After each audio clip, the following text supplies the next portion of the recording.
like a song. My guts reminds me of when we were young. Let me photograph you in this light in case it is the last time.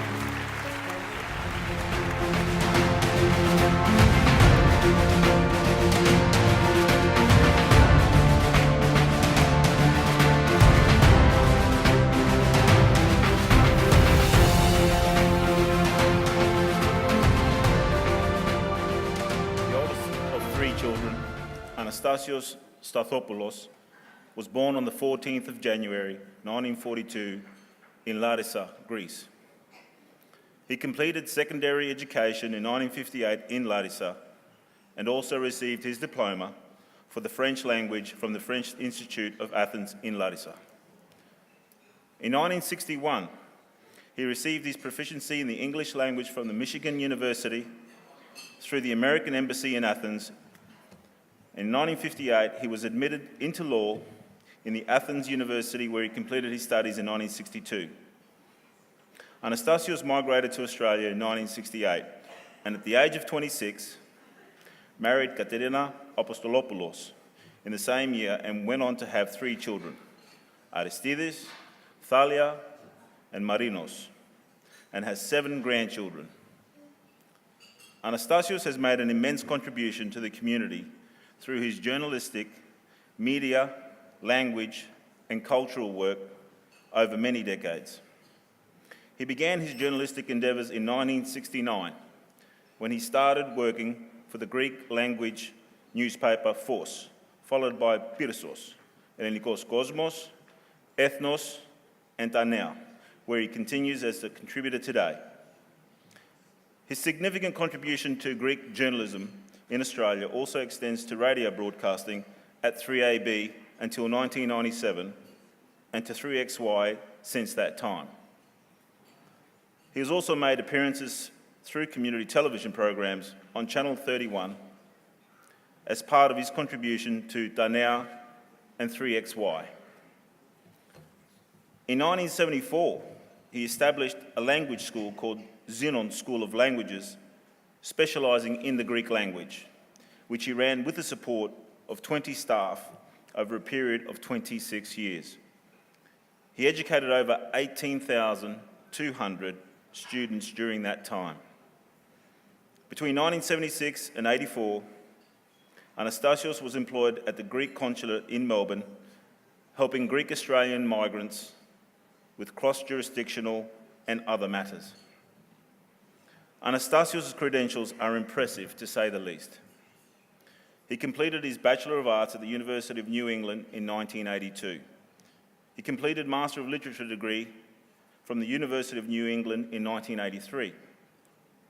He obtained his NAATI Level 3 accreditation as translator and interpreter in 1984. He completed his Diploma of Education at Monash University in 1986. He published his book, Theatrika Skets, a collection of short theatrical pieces for students and schools, in 2007, and in 2009 was the recipient of the Multicultural Award for Excellence from the former Victorian Premier John Brumby in recognition and appreciation for his contribution to cultural diversity, to promoting unity, reducing disadvantages and creating opportunities through his works and endeavours in his chosen field. Ladies and gentlemen, please welcome the 2018 HACCI Community Service Excellence Award winner, Anastasios Stathopoulos. Since the early days of European migration into Australia, there was a distinct need to bring together the receiving community and the accepted immigrants and mould a new society based on new principles for the benefit of everyone. It took great efforts of many people over decades to achieve this, and today, half a century later, we all enjoy the outcome of these efforts, epitomized as multiculturalism, of which HACCI is one of the best examples.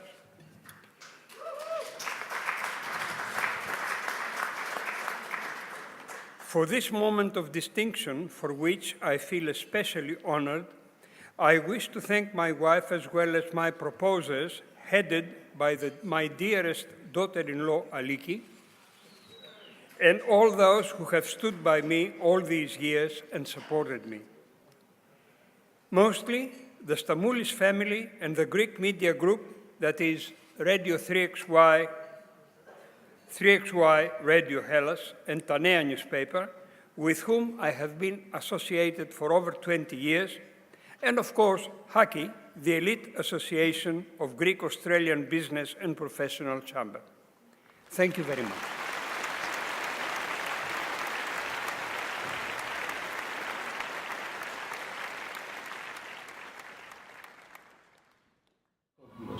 Καλησπέρα. Καλησπέρα. Συγχαρητήρια. Thank you very much. I'll speak in English. English. I will throw a few Greek words so we can feel a bit closer. It's all the same to me. It's all Greek to me. It's all Greek to you.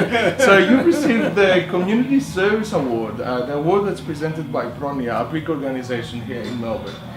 This is why my ex-student and Tina now Douglas. CEO Tina Douglas and Stavropoulou. And stuff like After that. Are her you marriage. related now? No. It's actually her husband and his brother were students of mine as well. It's great to be called the It's teacher great. or daskalos in Greek, but we know about your service to the community. What has the community done for you? The community, it has done a lot. First of all, it has recognized my, how can I say, humble services to it in more than one ways. Second, with a lot of these people, I was associated before they left, because between 1963 and 1968, I worked as a teacher of English at the ICEM schools, that is, DEME in Greek, which was the organization, the Intergovernmental Committee for European Migration, that used to send people to various countries as migrants. So you worked in Athens? In Athens for 5 years. Okay. Actually, as a student and working person at the same time, I worked for 8.5 years in Greece before coming to Australia. But I didn't put this in my biographical note because it wasn't directly related to what I did here. You're a champion of lifelong education. I wouldn't call myself a champion, I would call myself a worker. Let me call you a champion.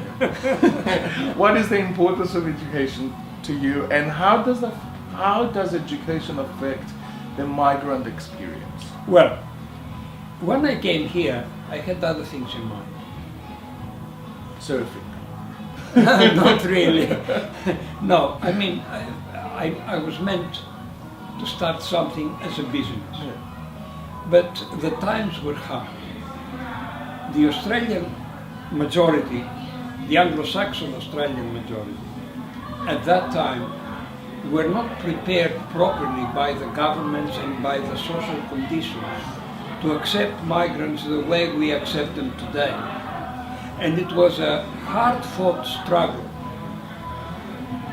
to try and help out people, particularly the children. I was very much, how can I say, attracted by what children had to go along with, get along with, in order to become accepted future citizens in this society. In the schools, where there was what we call today bullying, I used to call it ganging in those times, there was no specific term. 10 or 15 students against a poor child of non-English speaking background, they would isolate him and they would play games with him or her. So I thought to myself, it's about time for you to try and help out. You can't help everybody, but you can give a helping hand. And I tried to create an environment where these children would find a purpose. So education was the tool to be accepted, to find your way within Australian society. That was, let's just call it by its name, it was a lot more racist back then. There was, well, I don't want to call it racism, I will call it probably difficulty of acceptance, the foreign element. You're very kind. Well, this is what, because racism really derives from that hardship. You hardly accept the other fellow, so you become a racist. Racism is not an inner feeling that you feel just out of the blue. It must be caused by some specific causes. It doesn't come on its own. You're not a racist just because you see someone else, you say, I don't like your face. There must be something that annoys you. All right? I guess. And the same thing now. We'll leave it there. I was just going to say. Exactly. The same thing happens all the time until we get used to it. Besides, there are a lot of other factors. For instance, the background in which you grew up in your own homeland, the history that you learned about your own nation of origin and the other nations, particularly surrounding you. The fact that you were made to believe things, certain things, and they accompany you mentally and physically throughout your life. And this does not happen to one particular nation only. They happen to everyone. Speaking about nations and national experiences and community experiences, our community has transformed over the last 60 or 70 years. How did you witness that transformation, and what does it look like for you? When I came to Australia, and that was in 1968, my wife had come a bit earlier, 4 years earlier than that, and we got into the tram. We didn't have a car at the beginning. Into the tram, and we forgot ourselves and spoke in Greek, for instance. You could hear comments, you go back to your bloody country or speak English, and things like that from elderly citizens. Now, elderly citizens are the harder to feel a kind of acceptance towards you, simply because age hardens people rather than mellowing them in all respects. It hardens them in accepting others. They don't want to get out of their own ways. Not because their ways are better, but because they are used to these ways. And they want everybody to accept and follow them so that they will feel comfortable. And I'm going to thank you once more and say congratulations. Thank you.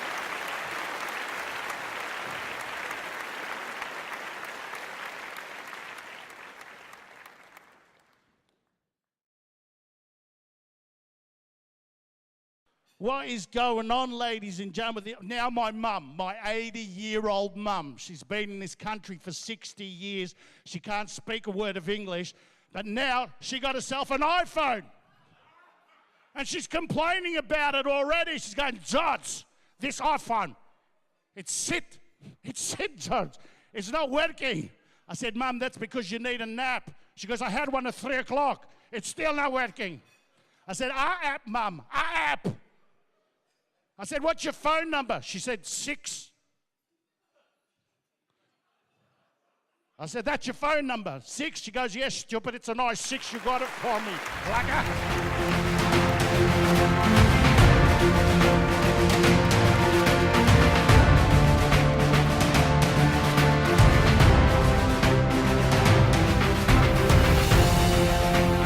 Born here in Melbourne, our award recipient grew up in the southeast with her parents and her brother.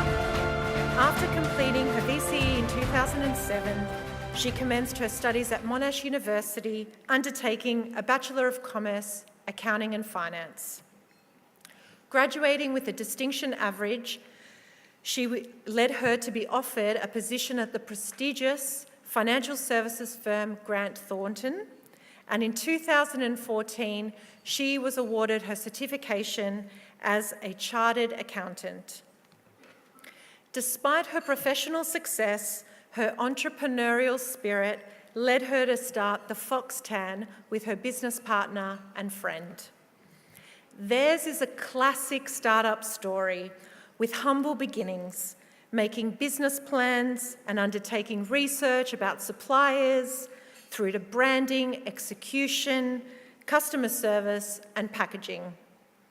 After 1 year of juggling a corporate job as a chartered accountant by day and a business owner by night, it was time to take the plunge and immerse herself as a full-time business owner. So she resigned from her corporate role and immersed herself in running the Fox Tan business. Since then, the Fox Tan has moved from garage to warehouse, hired a team of staff, innovated new products, forged international retail partnerships, and sponsored Melbourne-based events and Australian-wide charities. Having launched its wholesale arm in Superdrug, the UK's second largest health and beauty retailer, earlier this year, the Fox Tan was awarded the Best Newcomer Award in 2018. In only 3 years, the Fox Tan has a global following, 112,000 Facebook followers and 220,000 Instagram followers, likely because of their innovative products and authentic brand personality that resonate with their target audience. This is true Christos Aristovros style. Please welcome Kelly Evripidou, winner of the 2018 HACCI Young Achiever Excellence Awards. Thank you so much for that warm introduction, Mia. I feel very honoured to have been awarded the Young Achiever Award. A few people I'd like to thank. Firstly, Konsaris and Panos Margaritis for the nomination. Thank you. The Bank of Sydney for both sponsoring this prestigious event and giving our business the tools needed for international trade. HACCI for creating such a community and organising events such as this, which allow us to recognise some exceptional people and the work that they do. My family, who have wholeheartedly supported me from day one. My mum, Aliki, who sadly passed away 2 years ago, I know would be so proud to see me up on stage this evening. She was my #1 supporter and helping me every day, even while she was sick. It's been a surreal journey growing the Fox Tan from what was a simple idea 3 years ago into a thriving global business that last year turned over $10 million. I'm passionate, driven, and so excited about the opportunities ahead of us. Thank you.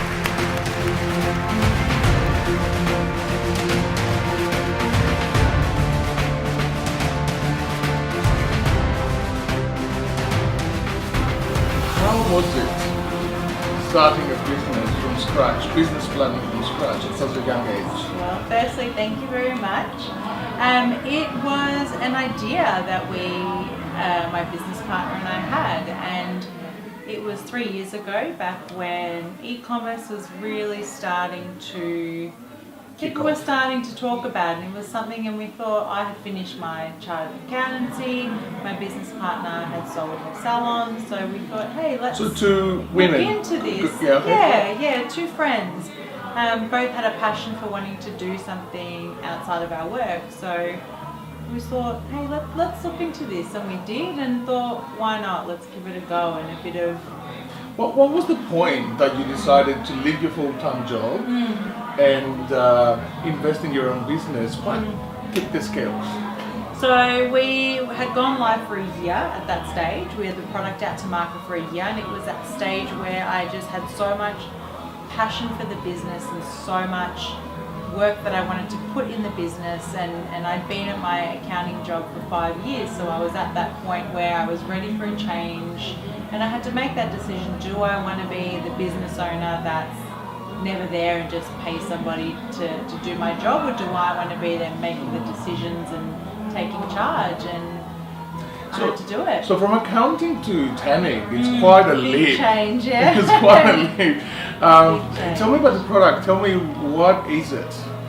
So the Fox Tan is a product that helps you get a real tan, a lot darker and a lot faster than you would naturally. Even in Melbourne? Even in when we have the occasional sunny day, yes. So you spend less time in the sun, so you don't need to spend all day out in the sun. How did you come up with the idea? Did your Greek background, your travel to Greece influence you with that? Because I know in Greece the tanning products are a lot more diverse than they They are love here. it over there. I think it was with the closure of solariums here. My business partner had a beauty salon, so she had that background in really understanding products, and I had that background in understanding business and logistics, and together, and yeah, we came together and gave it a go. But what really made your business was your digital strategies. Absolutely, Tell me a little bit more about that journey. Yeah, so it's an amazing tool. So being online, you can reach the whole world from just the phone in your hand. So we started our Instagram, we started our Facebook long before we had our product, and just got out there and engaged with customers and tried to get people's attention, and we were on there talking to people and following people and really engaging people, and from there it just got bigger and bigger. Any tips for young business owners? Just do it. Just get out there. There's never a perfect time. There's always, I've got something else, but just always give it a go. Get started. Get yourself out there and just start engaging with people and be authentic, and people will realise that. Has being Greek helped you in running your business, Absolutely. going out there, being more of a go-getter, and has being a woman helped you? Yeah, I think being Greek definitely has. Just understanding that difference in culture and understanding that mentality of Europe versus Australia. Our European market's a lot bigger than our Australian market, so just understanding the mentality of how people live and just understanding how they think. I get that, the cultural awareness, yes. Yeah, is definitely helpful. And being a woman in business, I think these days is just it's great to network with other women and see other women in business and women entrepreneurs, and I think there's so much awareness now, but there's so much more that needs to be done. I think it's great seeing us women come together and really driving a change. So. Kelly, thank you so much for being with us tonight. Congratulations on the award. Thank you. At Bank of Sydney, our vision, a vision we all share, is greater than money. We have joined with you and continue to share a common journey, a journey that is yours. We are committed to your needs. From your very first day with Bank of Sydney and for your future with us, we are yours. We are committed to your home, your business and your future. We are Bank of Sydney, yours.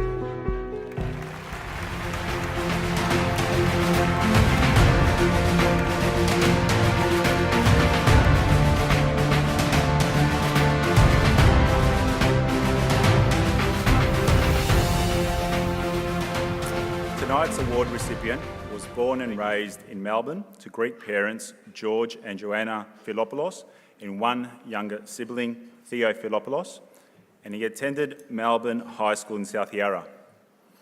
He completed a Bachelor of Business, major in accounting, at Deakin University, where he was an active committee member and treasurer of the National Union of Greek Australian Students. Following graduation, and after 3 years of working within his field of finance and accounting, Peter was seconded to join a subcommittee of the South Melbourne Hellas Soccer Club. 18 months later, he assumed a board position and was then appointed as the inaugural full-time general manager from 1993 to 1999. This was the beginning of Peter's journey in the sports and entertainment industry.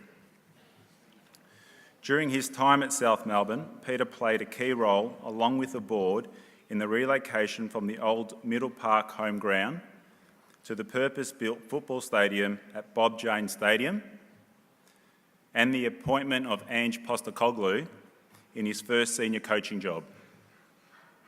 The club won 2 back-to-back National Soccer League titles, culminating in an appearance at the inaugural FIFA World Cup Championships in Rio de Janeiro, where the club played against the teams such as Manchester United. Peter's current role is Chief Executive Officer of Football Federation Victoria, overseeing the state's 350,000 participation base across both men, women, boys and girls of all abilities across 340 clubs. Prior to joining FFV, Peter had a successful 3 years as Chief Executive Officer at the Perth Glory Football Club. Peter has developed a strong reputation as a senior sports and entertainment executive with a demonstrable history of major accomplishments in all his roles at the strategic, marketing and commercial lead across a variety of Australian iconic high-performance sports brands. This includes 8 years with AFL clubs Hawthorn Football Club and North Melbourne Football Club, 7 years with the world-class Etihad Stadium, and 18 months with the national sporting organisation Swimming Australia. Peter has 25 years of highly successful experience as an accomplished senior executive in sports administration with some of Australia's most iconic sports and entertainment brands. Please welcome the recipient of the 2018 HACCI Sporting Achievement Excellence Award, Peter Philopoulos. Ladies and gentlemen, Georgina Poulos, Chair of HACCI, fellow board members and all distinguished guests, I'm very honoured and humbled to receive this award tonight. Thank you to everyone at HACCI, the organisers and sponsors, and I congratulate all other award winners tonight. I also want to acknowledge my colleagues from Football Victoria here tonight, Anna Ruffalo, Gary Cole, former Socceroo, George Angelopoulos, Nick Hatzoglu, and Helen Tarikos, who I want to single out for coordinating a lot of tonight's requirements. I'm also pleased to see so many familiar faces here tonight. Too many to mention, but I'm really pleased to see a lot of these faces. I dedicate this award to my two sons. One of them's here tonight, little Jonathan.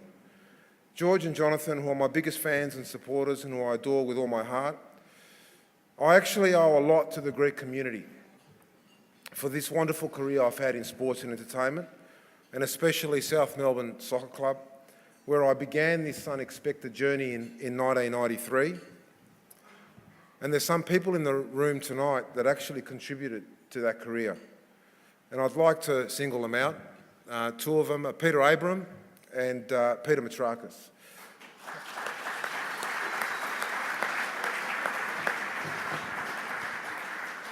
In particular, I want to pay tribute to Peter Abram, Pep as we call him, and a lot of you would know him as well. Particularly because he was a mentor of mine in my early years, and he remains a mentor today and a very good friend. It was actually Pep that seconded me to a subcommittee at South Melbourne in 1991, which later became a board position and then an executive position in 1993. And my journey all began from a phone call from Pep, and it was also another guy, John Dimitropoulos. So I thank you, Pep. I'm very grateful for what you've done for me. And I've had the privilege to work with some amazing people throughout my career, which I cherish every day, and I'm grateful to work in an industry which is not only my work, but also my passion. You know, my wife keeps on telling me, or asking me when I'm going to get a real job, because I combine my passion and work, and that's made my 25-year journey in sports and entertainment an amazing experience. I jump out of bed every morning, and for 25 years, I've done that.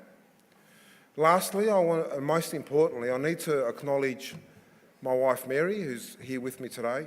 Mary's been a rock for the last 12 and a half years and has supported my career incredibly, and at times at a sacrifice of her own career. It was about 3.5 years ago when I received a call from FFA to seek my help with a problem they had with one of their A-League clubs called Perth Glory. Mary effectively put a hold on her career for us to spend 3 years in Perth. Whilst we had an incredible family journey, Mary made it possible for me to follow my passion. It's not an easy decision to make to move across the Nullarbor like we did, but Mary's been my inspiration and has always inspired me to be brave, to believe in myself and to aim high. And none of what I've been able to achieve would have been possible without her incredible support, incredible support. Thank you. In closing, I'm honoured and will cherish this award till my days come to an end, and have a good evening. Thank you.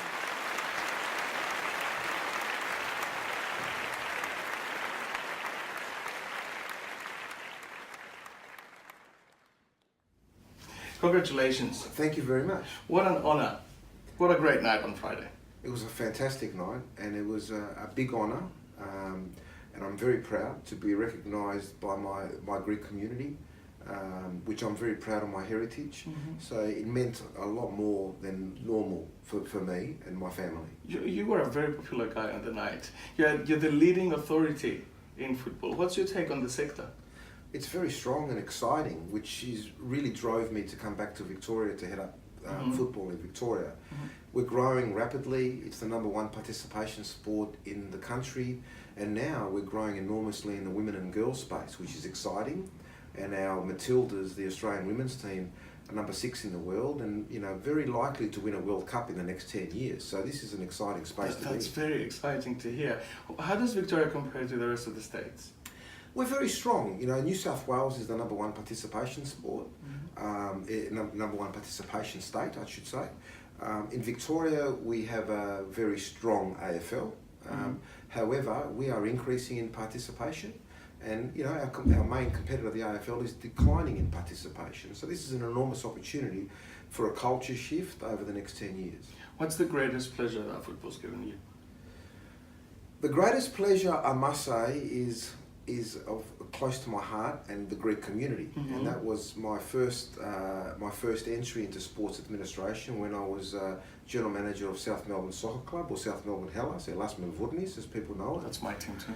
and where we had Ange Postecoglou was given his first opportunity to coach, and we were the strongest club in the 90s. We won back-to-back championships, which earned the right for the club to play in the first ever FIFA World Club Championships in Brazil, and South Melbourne played Manchester United and Vasco da Gama, and building that with the board, we had a very strong board, building that club in the 90s to the level it got to was a very fulfilling and enriching experience, and something that I recall very fondly. A lot of us say that football is a very Greek sport. Do you agree that Greeks are very close to football? Greeks love football, and to be honest, my entry into football, my introduction into football was through my family. My father used to work 7 days a week. So my uncle, who was a bachelor, he would pick us up every Sunday in his Charger, and he would take us to Middle Park, the original home of South Melbourne. So every second Sunday, we were used to going with my uncle, who was a knockabout bloke.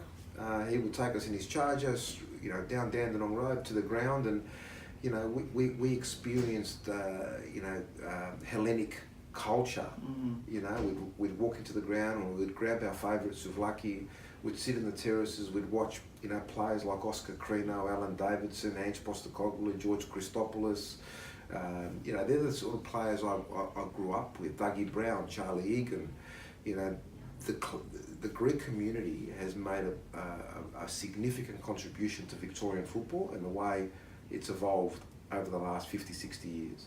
How do you see football and a sport, but in particular football, affecting the migrant experience altogether?